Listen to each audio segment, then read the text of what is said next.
नमस्कार मैत्रिणींनो, स्वागत आहे तुमचं एका नवीन व्हिडिओमध्ये। आपण आज कटोरी ब्लाउजचं कटिंग बघूयात। तर कटोरी ब्लाउज कटिंग करताना तुम्हाला जे काही अडचणी येतात त्या अडचणी येऊ नये आणि आपल्या मुंड्यामध्ये शोल्डरमध्ये ज्या काही प्रॉब्लेम येतात त्यासाठी आपण कटोरी ब्लाउजचं परफेक्ट कसं कटिंग करायचं ते मी तुम्हाला इथं सांगणार आहे।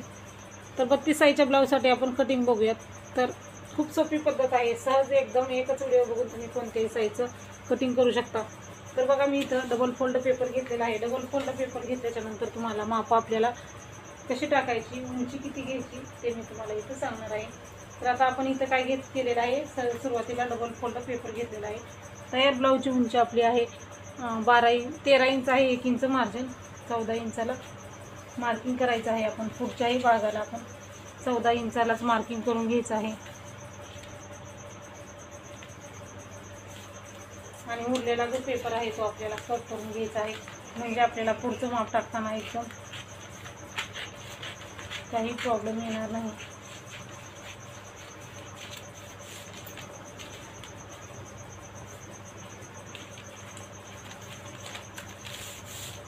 आता आपण उंचीचा बॉक्स तयार केलेला आहे। उंचीचा बॉक्स तयार केल्यानंतर आपल्याला 32 साईजचा ब्लाऊज आहे, त्यामुळे 32 साईजला जी माप आहेत आपली ती माप इथं आपल्याला टाकून घ्यायचं आहे। गळा रुंदी आपली 32 साईजच्या ब्लाऊजसाठी तुम्ही 2.25 किंवा 2.5 इंच घेतलं तरीही चालतं, काही फरक पडत नाही त्यामध्ये। 2.25 किंवा 2.5 इंच घेतलं तरीही चालतं, त्यामध्ये शोल्डर वगैरे उतरत नाही आपलं। तर बघा, इथं आपण 2.5 इंच घेऊयात, 3 इंच शोल्डर घ्यायचं आहे।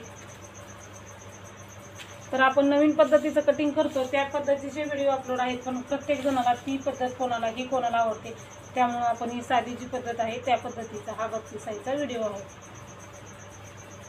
त्याच्यानंतर आता आपल्याला गळा रुंदी जिथं घेतलेली आहे तिथं समोरचा गळा घ्यायचा आहे।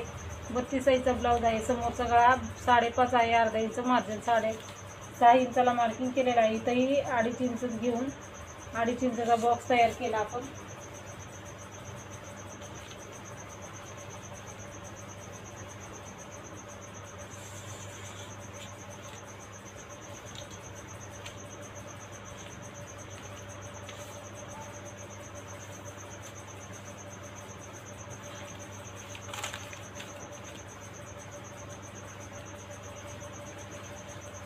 समोरच्या गळ्याला आपण इथं गोलाकार देऊन घेतलेला आहे।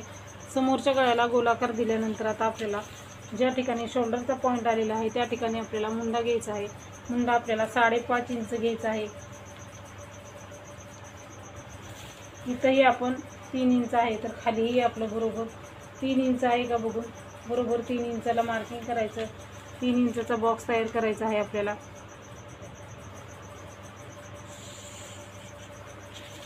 आणि आपल्याला छातीचा चौथा भागाने मार्जिन टाकायचं आहे, म्हणजे 8 आणि 9 म्हणजे 8.5 इंच।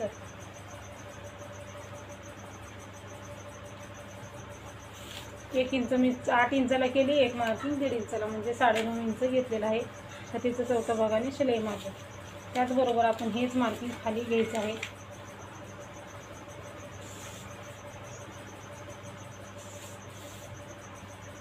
हे आपण आता घेतलेलं आहे। आता आपल्याला मुंड्याला आकार द्यायच्या अगोदर एक जी पॉईंट आहे तो करायचा आहे, शोल्डर डाऊन करायचा आहे आपल्याला। काय होतं, शोल्डर डाऊन म्हणजे इथं आपण मुंड्याच्या तिथं अर्धा इंच घेऊन 1.5 इंच घेऊन आकार देतो, त्यामुळं आपला मुंड्यामध्ये प्रॉब्लेम येत नाहीत। मुंड्यामध्ये घोळ पडतात, मुंडा ओढतो, इकडं तिकडं जे काही प्रॉब्लेम आहे त्यासाठी आपण आता काय करायचं आहे, इकडच्या साईडला 1.5 इंच घ्यायचं आहे बाहेर, आणि 1.5 इंच घेऊन वरपासून आपण हे क्रॉसमध्ये मार्किंग करून घ्यायचं आहे। 1.5 इंच घ्यायचं, जास्तीही घ्यायचं नाही आपण, बरोबर आपण इथं 1.5 इंच घ्यायचं आहे। 1.5 इंच घेतल्यानंतर आपल्याला 1.5 इंच घेतलंय तिथून 2 आकार पॉईंट घ्यायचे, 1.5 इंचावरती आणि 1 इंचावरती। तर मुंड्यामध्ये जर प्रॉब्लेम येत असेल तर अशा पद्धतीने तुम्ही मुंड्याला आकार द्या। तर म्हणून आपण अगोदर 1 इंचाला 1.5 इंचाला मार्किंग केलेलं नाही आहे, अगोदर आपण 1.5 इंच मुंड्याला खालच्या साईडला मार्किंग करायचं क्रॉसमध्ये आणि मगच आकार द्यायचा आहे। आता मुंड्याला आकार देताना आपण जो मुंडा आपला 1.5 इंचाचा मुंडा आहे त्या मुंड्याला आपण आकार देताना इथपासून सुरुवात करायची आहे, म्हणजे छातीचा चौथा भाग जे मार्जिन आहे तिथपासून आपल्याला सुरुवात करायची आहे। आणि आपण कुठपर्यंत आकार द्यायचा आहे, जो आपला पहिला आकार आपण पहिली लाईन आखलेली ना त्याच लाईनला आकार द्यायचा आहे। तुम्ही बघू शकता मुंड्याचा आकार कसले एकदम गोल आलेला आहे आपला। इथून सुरुवात करायची, त्यामुळे गोलाकार येतो आणि मुंड्यामध्ये चुना वगैरे पडत नाही। इथून सुरुवात करायची आणि इथपर्यंत असा गोलाकार द्यायचा।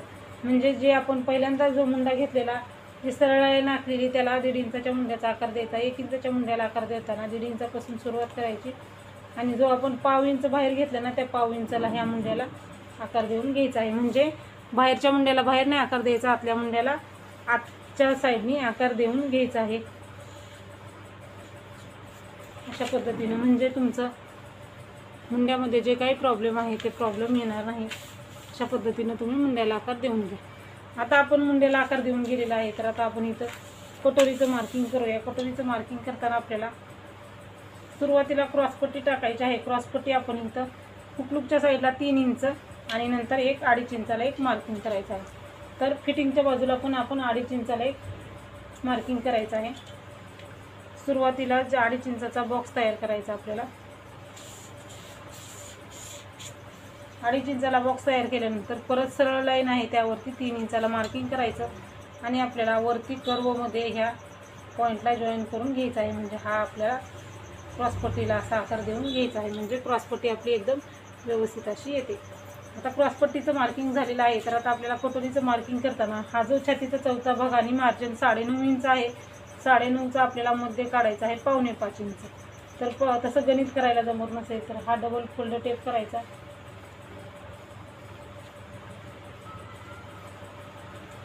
इथं मार्किंग करायचं आहे। ज्या ठिकाणी आपण मध्ये काढलेलं आहे ते आपल्याला कटोरीचं मार्किंग आहे।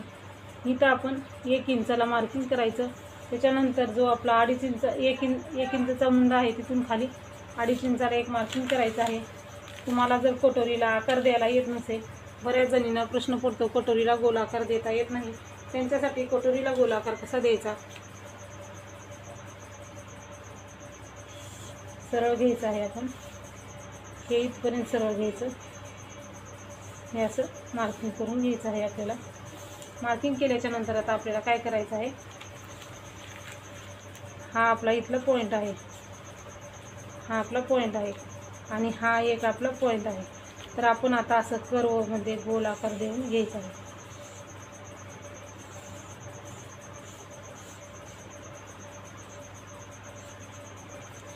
अशा पद्धतीने तुम्ही आकार द्या। म्हणजे ज्यांना कटोरीला आकार देता येत नाही त्यांनी अशा प्रकारे आकार दिला तर कटोरीचा आकार आपला एकदम व्यवस्थित येतो। त्यामुळे अशा पद्धतीने तुम्ही आकार देऊन घेऊ शकता। तर आता हे आपलं मार्किंग झालेलं आहे, आता आपण हे कट करून घ्यायचं आहे।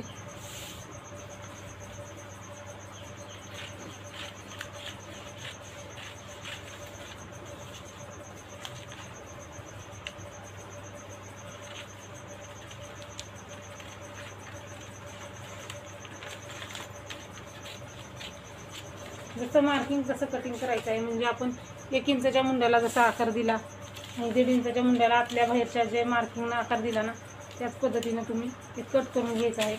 आता आपल्याला इथं गळारुंदीला कट मारायचा आहे आणि दोन्ही पेपर आपल्याला सेपरेट करून घ्यायचे आहेत।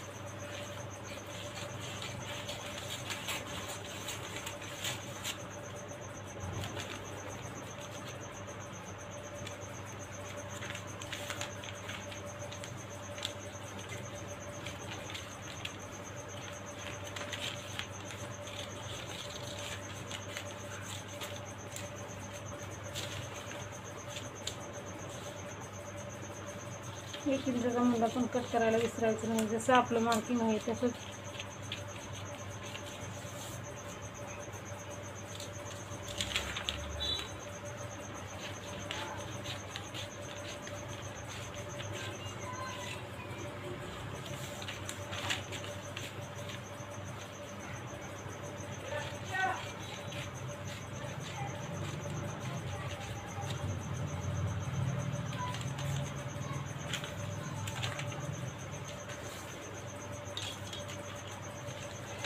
आता पाठीमागच्या भागाचं कटिंग करताना तुमचा पाठीमागचा जेवढा गळा आहे तेवढा घ्या तुम्ही।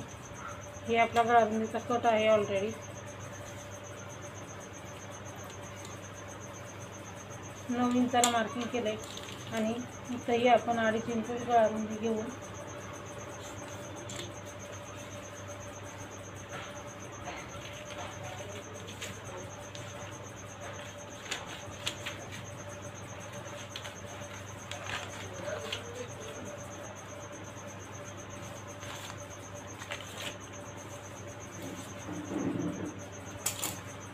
आपण कटिंग केलेलं आहे. 32 साईजचा ब्लाऊज आहे. 32 साईजच्या ब्लाऊजसाठी आपण परफेक्ट असं कटिंग केलेलं आहे. तर कटोरी कशी वाढवायची आणि बाई कटिंग कशी करायची त्या दोन्ही व्हिडिओची लिंक तुम्हाला ह्या व्हिडिओच्या डिस्क्रिप्शन बॉक्समध्ये मिळेल. तिथे जाऊन तुम्ही दोन्ही व्हिडिओ बघा, म्हणजे तुम्हाला परफेक्ट पद्धतीनं कटोरी ब्लाऊजचं कटिंग करता येईल. व्हिडिओ पूर्ण बघितल्याबद्दल धन्यवाद.